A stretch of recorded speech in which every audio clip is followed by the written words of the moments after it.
नमस्कार, good morning प्यारे बच्चों। मैं Suresh Kumar, assistant professor government college Mandalgarh. आज की इस ऑनलाइन क्लास में आप सभी प्यारे बच्चों का मैं स्वागत करता हूं। उम्मीद है आप सब स्वस्थ और सुरक्षित होंगे। प्यारे बच्चों, हम जो क्लास में जो मैटर जो डिस्कस कर रहे हैं, अपना बीकॉम फाइनल ईयर का जो पेपर है जीएसटी के संदर्भ में अपन क्लासेस ले रहे हैं। आज जो टॉपिक अपन पढ़ने वाले हैं वो है levy and collection of tax का, जो लास्ट में थोड़ा सा मैटर बचा हुआ है उसके संबंध में आज ये वीडियो है। तो जो टॉपिक है वो है आपका संयुक्त आपूर्ति और मिश्रित आपूर्ति में समानताएं और असमानताएं। ये चीज़ अपने को इस छोटे से वीडियो में देखनी है कि क्या होता है कि काफ़ी कन्फ्यूज़न हो जाता है। संयुक्त आपूर्ति और मिश्रित आपूर्ति दोनों ही शब्द सुनने में तो एक जैसे लगते हैं, पर दोनों में काफ़ी अंतर है जीएसटी के संदर्भ में, क्योंकि जीएसटी की रेट किस तरह से अप्लाई करनी है दोनों में अलग अलग तरीका है। तो थोड़ा सा अपन इनकी समानताएं और असमानताएं अगर देख लेते हैं तो हम आसानी से संयुक्त और मिश्रित आपूर्ति को डिफाइन कर सकते हैं। ठीक है, तो प्यारे बच्चों शुरू करते हैं। आखिर में कुछ समानताएँ हैं जिनको अपन पहले डिस्कस करते हैं। देखिए यहाँ पर लिखा हुआ है, स्लाइड में आपको दिख रहा है कि संयुक्त आपूर्ति और मिश्रित आपूर्ति में समानताएं क्या है। इससे पहले वाले वीडियोस में अपन ने इनका अर्थ अच्छी तरह से समझा है। किस आपूर्ति पर संयुक्त आपूर्ति या मिश्रित आपूर्ति है तो उस पर जीएसटी की रेट किस तरह से लगानी है, कौन सी वाली रेट उस पर अप्लाई करनी है। ठीक है, तो देखिए पहला जो बेस है इसमें समानताओं का वो है आपका भिन्न प्रकार की वस्तुएं तथा सेवाओं की आपूर्ति। दोनों तरह की जो आपूर्ति है, संयुक्त आपूर्ति हो चाहे मिश्रित आपूर्ति हो, दोनों में ही विभिन्न प्रकार की वस्तुएं तथा सेवाओं की आपूर्ति की जाती है। संयुक्त और मिश्रित तभी होंगी जब आप एक से अधिक या तो वस्तुएं हो सकती है या सेवाएं हो सकती है, या दोनों वस्तु या सेवाएं हो सकती है, बट दोनों एक से अधिक होंगी। अगर एक ही वस्तु है या एक ही सेवा है तो सिर्फ वो एक सिंगल पर्टिकुलर प्रधान आपूर्ति जिसको अपन कहते हैं वो हो जाएंगी। ठीक है, बट अगर दो या दो से अधिक मिलाकर गुड्स भी है और सेवाएं भी है तो फिर वो संयुक्त और मिश्रित आपूर्ति दोनों हो सकती है। ठीक है, तो जो समानता है ना, संयुक्त और मिश्रित आपूर्ति दोनों में ही जो वस्तुओं या सेवाओं का जो कॉम्बिनेशन या जो संयोजन बनता है वो एक से अधिक वस्तुएं या सेवाएं होने पर ही बनता है। तो एक छोटा सा जो इसमें समानता है वो है। अगला जो पॉइंट है वो है माल एवं सेवा कर की वसूली एक दर से होना। देखिए डिफरेंट रेट हो सकती है, ठीक है ना। संयुक्त आपूर्ति की स्थिति में क्या है कि जो प्रधान आपूर्ति जिस वस्तु या सेवा की होती है और उस पर जो जीएसटी की रेट अप्लाई होती है तो उस रेट से अपन संपूर्ण आपूर्ति के मूल्य पर जीएसटी लगाते हैं। मिश्रित आपूर्ति में क्या था, मिश्रित आपूर्ति में जिस वस्तु या सेवा पर जीएसटी की सबसे ज़्यादा रेट होगी, अगर उसको अलग से सप्लाई किया जाता है तो उस पर जो सबसे ज़्यादा रेट होगी उस रेट से सभी सप्लाई जो सहायक सप्लाइयाँ हैं या सहायक आपूर्तियाँ हैं उन सभी पर एक रेट से जो हाईएस्ट रेट होगी उससे अपन टैक्स लगाते हैं। ठीक है, बट वसूली क्या होगी, जो टैक्स लगा रहे हैं अपन सिर्फ एक रेट से ही लगा रहे हैं। संयुक्त आपूर्ति में भी एक से अधिक दरें आपको अवेलेबल होंगी पर जीएसटी लगाओगे किससे, एक ही रेट से।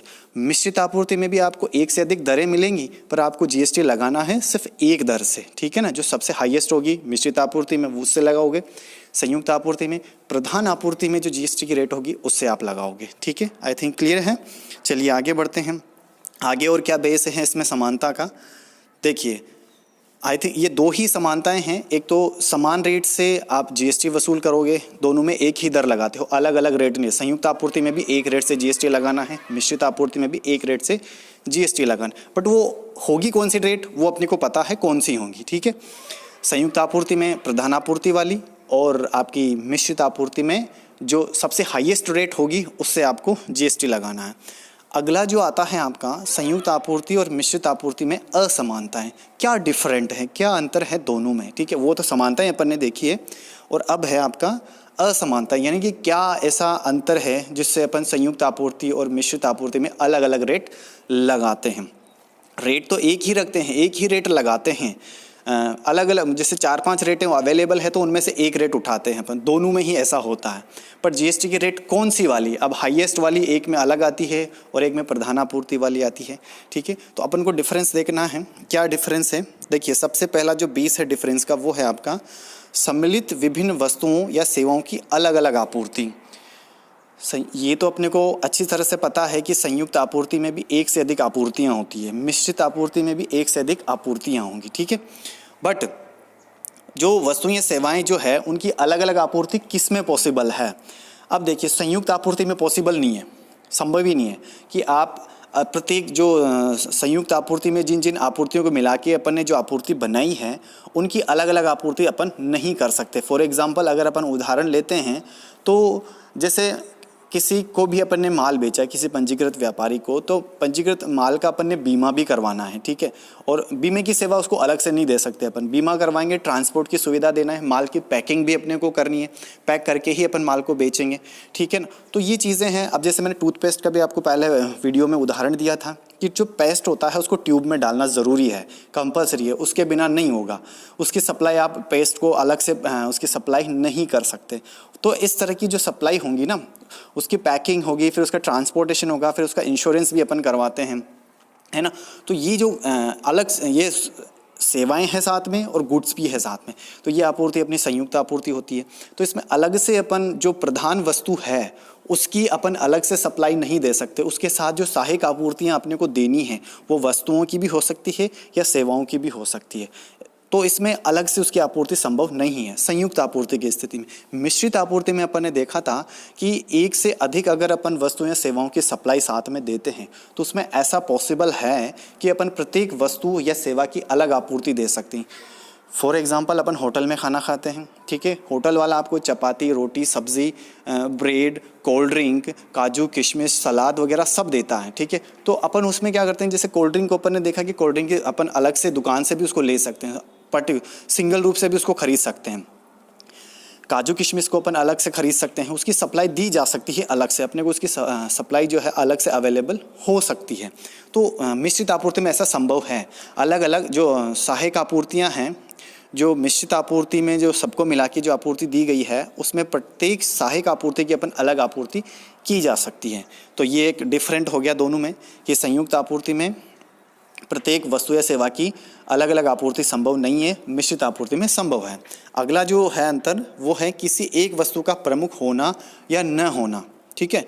देखिए, संयुक्त आपूर्ति में एक प्रमुख वस्तु होंगी जिसके आधार पर अपने को जीएसटी लगाना है, ठीक है। ये देखिए, इसमें जो है एक वस्तु या सेवा प्रमुख होगी, जबकि आपकी मिश्रित आपूर्ति में ऐसा नहीं है। ऐसा होना भी ज़रूरी नहीं है कि मिश्रित आपूर्ति में किसी वस्तु का प्रमुख होना, जो जिसमें चाहे वो थोड़ी सी मात्रा में हो या उसका जैसे खाने में जो कॉम्बिनेशन होता है, होटल में खाना खाते हो तो उसमें खाने का जो रेशो होगा वो सबसे ज़्यादा होगा, ठीक है। बट उसमें इसका कोई मतलब नहीं है। जीएसटी की रेट जिस पे ज़्यादा होगी उसी रेट से उस पर जीएसटी लगाना है, ठीक है। अगला है आपका कर की दर का निर्धारण। संयुक्त आपूर्ति में कर की दर का निर्धारण कैसे करते हैं? प्रधान आपूर्ति पर, अब वो वस्तु भी हो सकती है प्रधान आपूर्ति या सेवा भी हो सकती है प्रधान आपूर्ति, उस पर जो जीएसटी की रेट लग रही है वो सभी सहायक आपूर्तियों पर लगाई जाएंगी, ठीक है।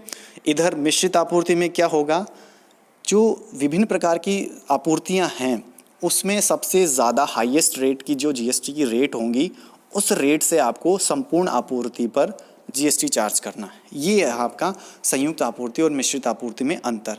तो आई थिंक ये क्लियर है कि अब आप संयुक्त आपूर्ति अगर कहीं पर की जा रही है या मिश्रित आपूर्ति की जा रही है तो उस पर जीएसटी कैसे लगाना है ये आप अच्छी तरह से कर सकते हो। इसके संबंध में अपन एक दो छोटे छोटे उदाहरण भी अपन वीडियो में डिस्कस करने वाला हूँ। उसके बाद ये चैप्टर अपना पूरा हो जाएगा, उसके बाद अपन नया चैप्टर शुरू करेंगे। तो इस वीडियो में आई थिंक ये समानताएं और असमानताएं जो संयुक्त और मिश्रित आपूर्ति के बीच में होती है वो अपन ने डिस्कस की है और थोड़ा क्लियर हुआ होगा, ऐसी मुझे उम्मीद है प्यारे बच्चों। तो अगले वीडियो में इसी संयुक्त और मिश्रित आपूर्ति के उदाहरण एग्जाम्पल प्रैक्टिकल क्वेश्चन के साथ में उपलब्ध होऊंगा। उसमें अपन डिस्कस करेंगे प्रैक्टिकल प्रॉब्लम इस चैप्टर की। कुछ 3-4 क्वेश्चन हैं, आपको आसानी से समझ में आएंगे। तो इस वीडियो को लाइक करें, शेयर करें अपने दोस्तों के साथ, और कोई भी प्रॉब्लम छोटा सा भी पॉइंट अगर आपको समझ में नहीं आया है तो मुझे कमेंट में ज़रूर बताएं। तो मिलते हैं अगले वीडियो में प्यारे बच्चों। Have a good day.